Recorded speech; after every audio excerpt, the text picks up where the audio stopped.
What do you think is the role of government and policymakers in playing, in being able to ensure that there is diversity and inclusion within the entrepreneurial landscape? Let me start with Quresha, and then we move to Pamela, and then Joseph, and then we bring it all together. Quresha. Thank you, Edwin. If I hear you correct, you asked the government and the role that it needs to play in this space. Yeah, so government and policy making in terms of promoting diversity and inclusion within the entrepreneurial Thank space. you. Thank you so much. Thank you so much. So, let me start by just say a close home. You know, in Kenya, if you look at the effort the government has done, whether it's about youth entrepreneurship, women entrepreneurship, and the latest in the Hustler Fund, the one of the biggest banks, which a part of it is government cooperatives. Yeah. So let me say, when it comes to the financial infrastructure, it is there. And then I know there's a lot of other private players who are licensed by the government. So starting with that, there is something that when it comes to inclusivity, and I always remind people using myself as an example, and I'm glad my fellow panelists also brought it to board. I tell people Kenya is not just about there are opportunities in the urban towns, but entrepreneurship does not just happen in the urban town. You need to know what happens to the person in Takaba, that is the farthest end of this country, to Malaba, what is going on. So in those who are influencing policies, they need to drive that inclusivity. Even as you disperse those funds, you need to understand how inclusive is it in terms of that disbursement. Today, if someone was to access the data of the Women Enterprise Fund or the Youth Enterprise Fund or the Hustlers Fund, will it show a representation of the 47 counties? Will there be representation in terms of inclusivity? And someone has also mentioned before, while our mothers were those who are registered in those cooperatives and it is our fathers who will benefit. So the question I will ask again is, how are we ensuring that the funds we are disbursing, it's reaching the right people? So can you feel it from their lifestyle? So for those who are driving policy, they need to make sure those policies are as inclusive as possible. And Edwin, the government is a face setter. All these subsections they have, whether it's about gender, whether it's about disability, a lot of money is being pumped in.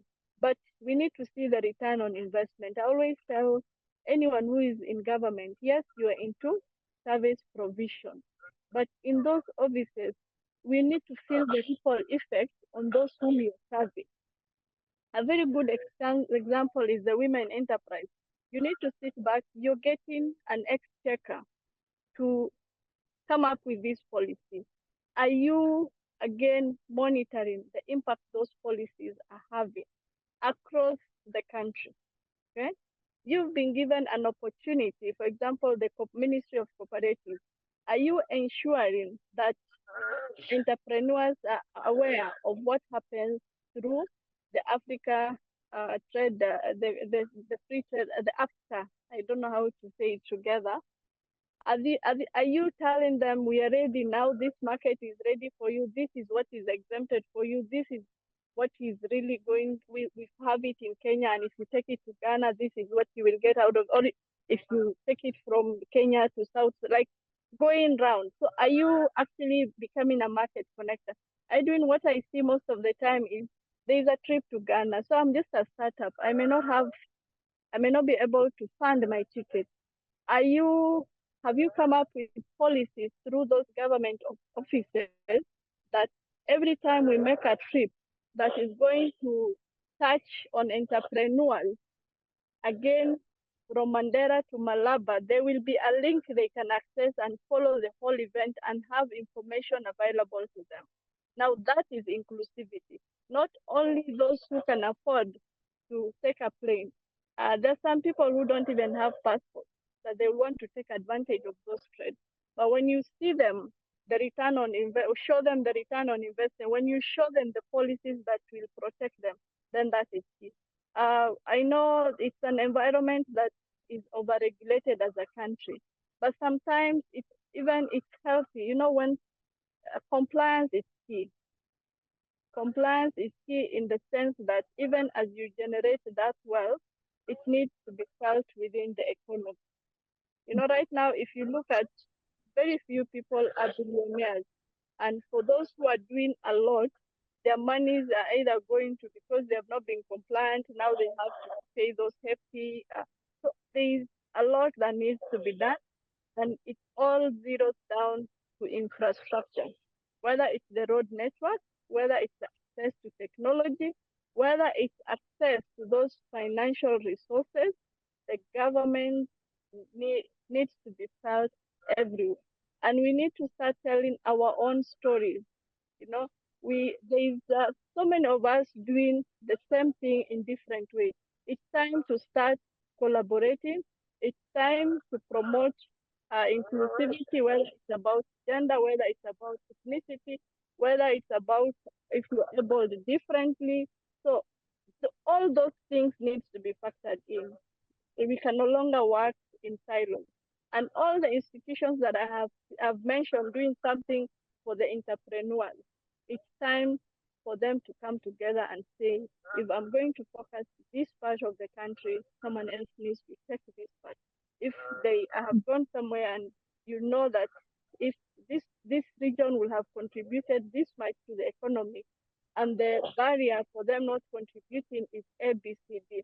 So that is where those are like, we need to be very deliberate in terms of our policy.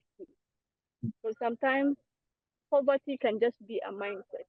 If we have systems that work, if we have policies that can be implemented, if we have clarity in terms of the communication on what needs to happen, and even let's also not assume that every entrepreneur speaks English or Swahili. That's also another assumption we make. But now we have FM radios that speak on all the mother tongues. So how are you disseminating the policies you have and the opportunities you have for everyone, to bring everyone to the table? Even as we embark to the journey to Africa, what are we doing within the country? Thank you. Thank you for that. Thank you for that. I'd like to ask Pamela to share a thought or two on that, and the same for Joseph, as we bring this to a close and do a call to action. Maybe on the same question, Pamela, if you can share something slightly, and then Joseph. Sure, and it's a Kenyan thing to say everything has been said by Quresha.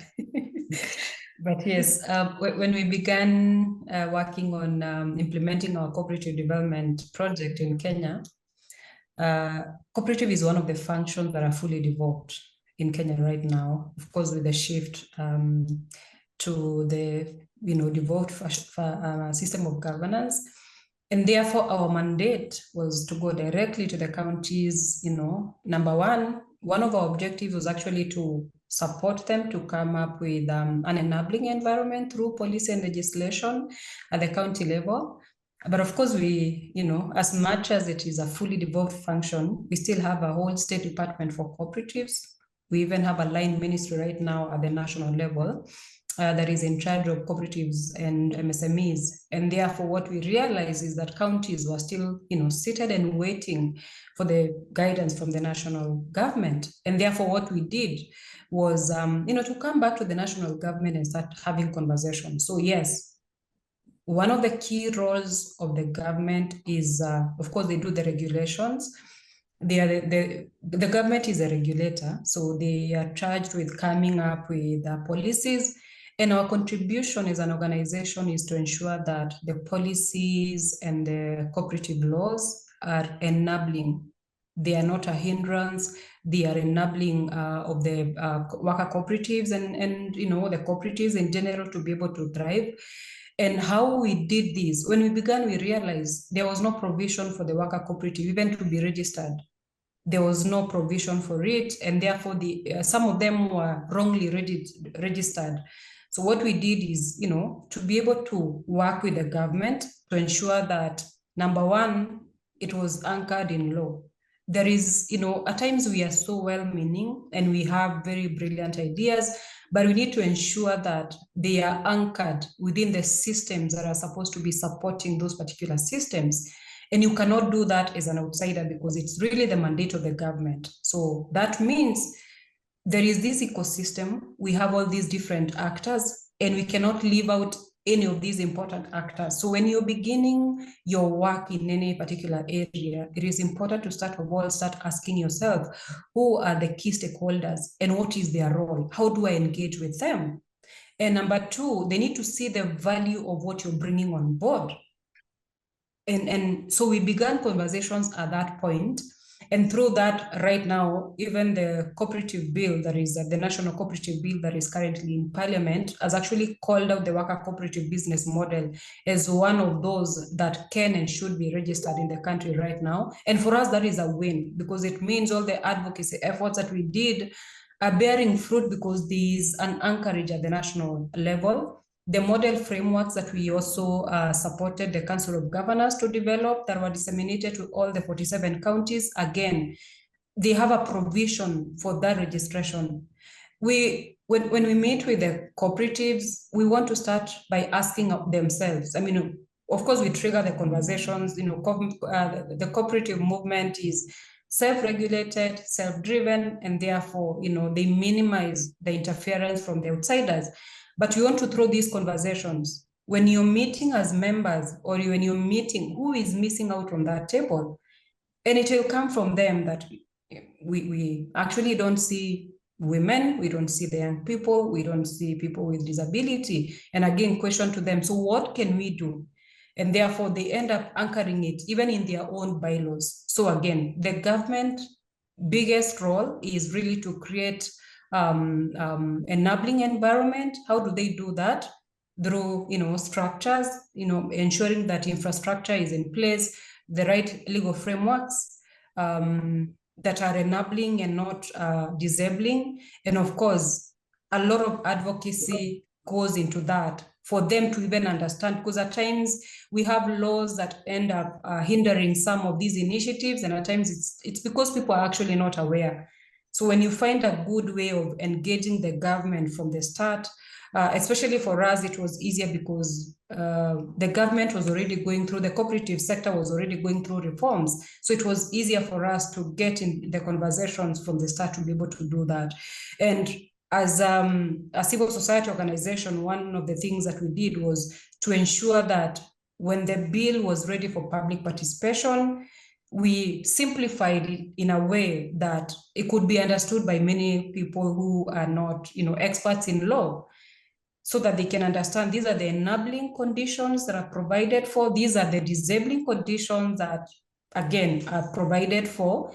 And we also told them, this is how you can, do your own submissions, you can make your voices heard. And I want to believe, as actors working within the sector, can help the government in that sense, where we are able to bridge the gap between the government and the people to whom the laws that are being made are, to serve. But of course, government becomes the person that is driving that. So, creating the right frameworks in mind, and also now working with other stakeholders to ensure that is happening. So, inclusive policies. Thank you very much. In many ways, not too many people know how much work is required to make it happen. So over to Joseph also to also share his perspective, and then we will do a call to action from all of you. Thank you very much, Eddie. And I would say that it gets to surprise me most of the time, because when most governments are coming on board, they're campaigning, they bring in a lot of ideas, and they really show us that they really understand the problems of startups, of young businesses, and even of marginalized communities, societies. You will find that in their manifestos. But the converse happens when it comes to action. They pretend not to know. Not to say that the government are not doing much in Africa and in Kenya. They are doing something, but that cannot be compared with the zeal and the knowledge that they pretend to have when they're coming to power. And I want to look at it from the negative side of it, and not that I like being negative, but this brings it out. And it is in the context of enabling businesses. One is access to information, just like my fellow panelists have shared.